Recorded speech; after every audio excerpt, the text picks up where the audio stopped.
Just now place long order in M&M at 3045.05. Stop loss is placed at 3039.70. So let's see if it fix my order and then loss is back again. Very close to pick my order here. I do place both orders, buy or whatever, buy or sell and stop loss together in advance. Hey, just now the buy order has been executed here. So let's see, wait and watch. A little difficult it seems, but hope so. The buyers will get activated here. Bears trying their best and it is in my stop loss area. But no need to worry, maximum it will hit my stop loss.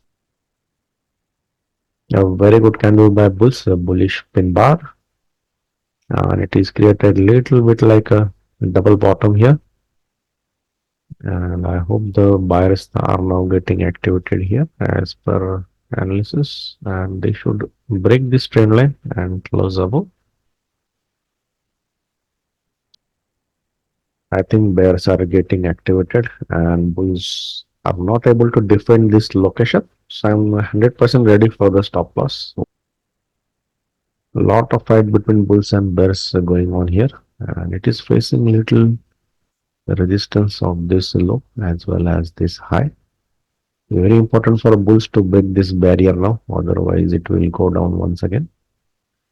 But compared to Nifty, it is sustaining the previous low, whereas Nifty has already broken the low. So it seems it is more stronger than Nifty. Finally, very good decisive candle by bulls, closing above these two resistances and with increasing volume.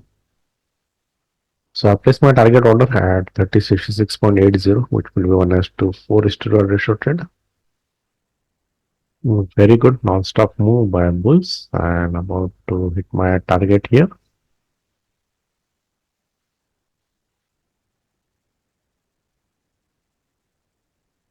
Okay, so this was from fear of stop loss to the target trade 1:4.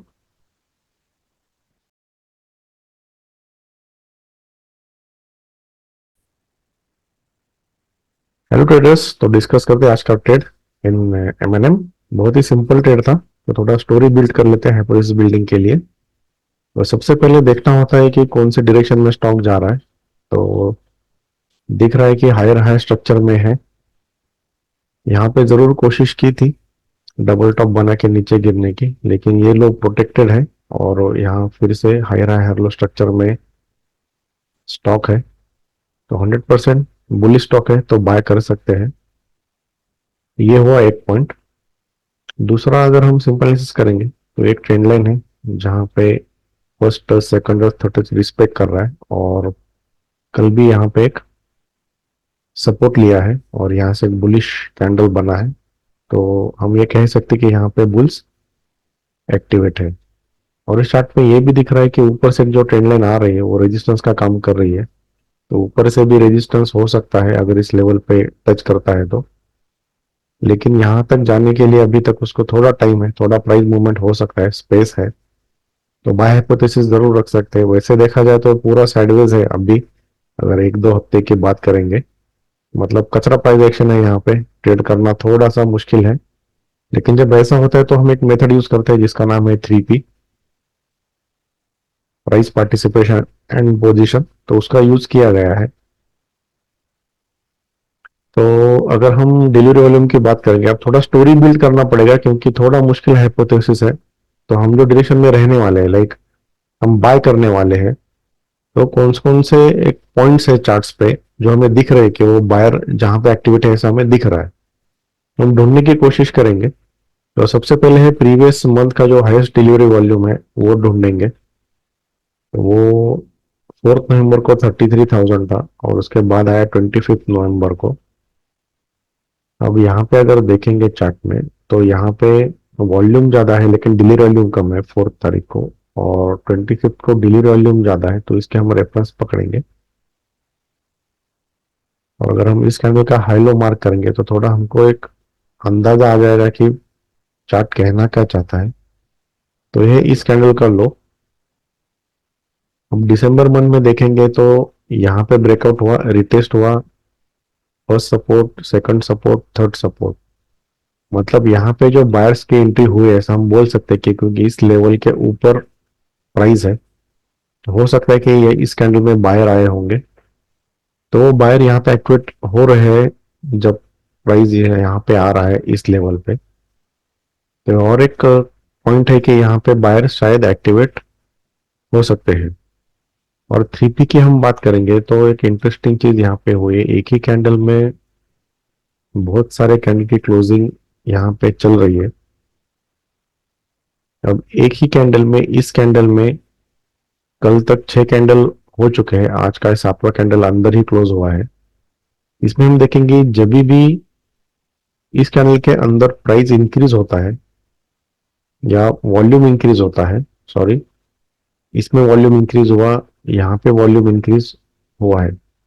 जब भी volume increase होता है तब bullishness हमको दिखाई दे रहा है, मतलब यहाँ पे बुल्स आए हैं, ये बुलिश पिन बार है। उसके बाद का डे भी बुलिश ही था जब तक ये ऊपर था तब तक, मतलब बुल्स यहाँ पे आए हैं इस दिन में। कल भी ऐसा ही हुआ था compare to day before yesterday. कल का वॉल्यूम भी इंक्रीज था, डेली वॉल्यूम इंक्रीज है, यहाँ पे सपोर्ट बांधा है, तो हो सकता है कि आज फिर से बुल्स यहाँ पे एक्टिवेट हो सकते हैं। यह है 3P मेथड। तो 13 तारीख मतलब कल का अगर दिन देखेंगे तो पहले लो बना, फिर हाई बना, और इसमें से इंपॉर्टेंट कैंडल ये है। और अगर हम स्विंग मार करेंगे, यहाँ से ऊपर गया, फिर नीचे आया और फिर टॉप बनाया, तो लो ये है। अब आज के दिन का अगर प्राइस एक्शन देखेंगे तो आइडियली अगर गैप अप होता है और इंपॉर्टेंट कैंडल कल का जो है उसके ऊपर है, गैप अप है, हाई के ऊपर है, या तो यहां से प्राइस ऊपर जाना चाहिए था या तो यहां टच करके ऊपर जाना चाहिए था।